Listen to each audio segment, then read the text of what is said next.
here is Tulsi Gabbard. What are you doing now? So she's a part of that Rubin social media network or broadcasting thing. What's it called? Locals. Okay. Locals. So she's a local yokel, and she made her bread and butter by basically, obviously she ran for president.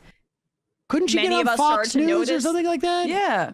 Well, I mean, I think that's what she's angling for, but I don't She even not walk know. on to there. I'm surprised by it. But here she She is. wants to be an IDW person, so that's why the internet is more appealing for her. Here she's on with a guest on Trey Gowdy's show. I mean, Trey Gowdy did it. Why can't she do it? But here she is comparing. Like, you ready for what this comparison is? Pretty impressive, I think.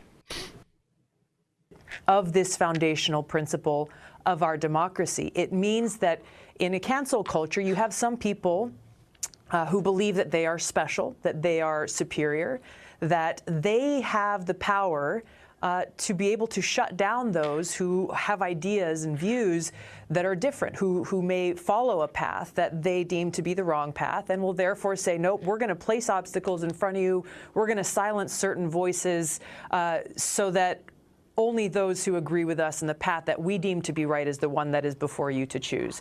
And the issue with this, there's a few issues, but the main issue with this is when you look at our rights and freedoms and our ability to debate them and respectfully come out the other end agreeing or disagreeing, as you and I have over the years, it's based on the fact that we are all children of God.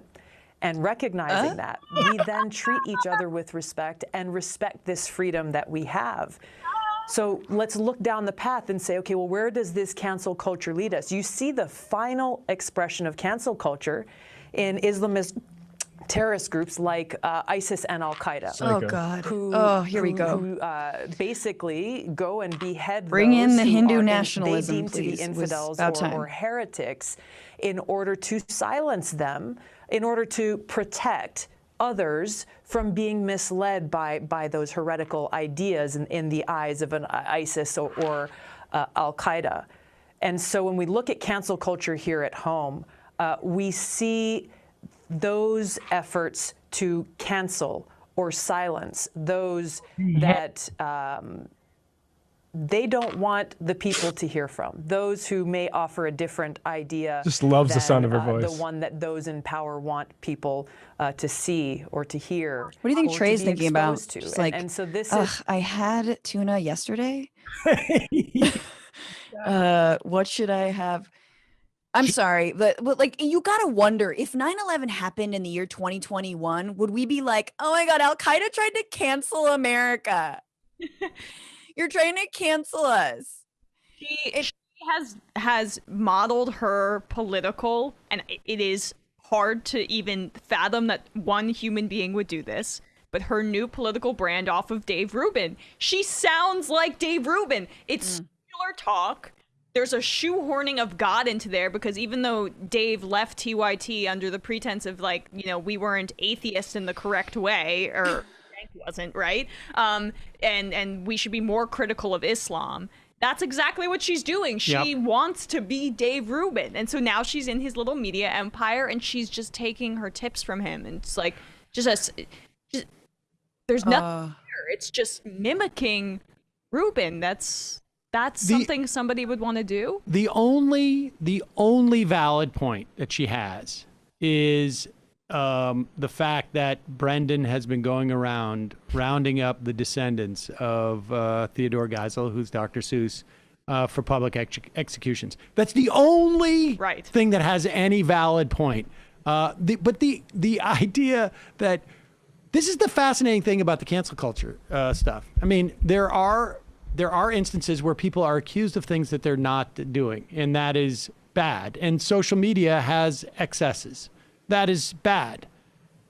But the idea that people are penalized or criminalized or beheaded in this country, even metaphorically, for what they believe in, is A, completely overblown, B, something that has existed every single day of this country. It's just now it is different who gets to say what prevents you from moving up the ladder of success. I'm not saying it's any more necessarily any, I do think it's actually a little bit better. But the idea that you weren't canceled if you came in for a job interview or you were working at a place and you had any type of like opinions or dress or lifestyle. I mean, you get fired if you were gay. That seems like cancel culture. Right. Or if you're a former felon, or if you don't have a permanent address, right? Like these are all reasons that you won't get a job or you won't get a home loan. There's all those kinds of things. So, but this is the ideology of the right and of, I would say, white supremacy actually, is the idea that oppression is a grift.